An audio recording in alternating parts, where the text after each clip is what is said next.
Havia treballat 25 anys al sector hoteler, però va quedar-se sense feina, sense pis i tot es va complicar. L'únic que va trobar la Sònia van ser suplències en hotels i residències i una habitació de relloguer en precari. Aun teniendo dinero y teniendo ya trabajo y todo, no podía alquilar un piso. Para alquilar un piso, por ejemplo, me pedían que el contrato de trabajo fuera indefinido. No lo tenía. Va aguantar violència al pis compartit durant 3 anys perquè temia quedar-se al carrer. Una situació de sense llar oculta i que viuen moltes dones que tenen sis. L'entitat alerta que per a elles treballar ja no és garantia de res. La meitat de dones ateses el 2021 tenen feina però no un sostre en condicions.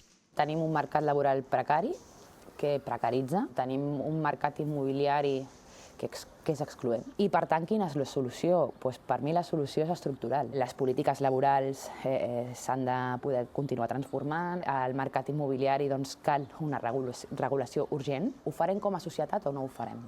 La Sònia va sortir de l'espiral en què es trobava gràcies al Centre La Violeta, gestionat per Assís i concertat per l'Ajuntament. Hi viuen 20 dones sense llar que confien remuntar la seva situació. Lo que quiero es tener un trabajo estable, que cada mes sepa lo que voy a cobrar para poder tener una estabilidad luego.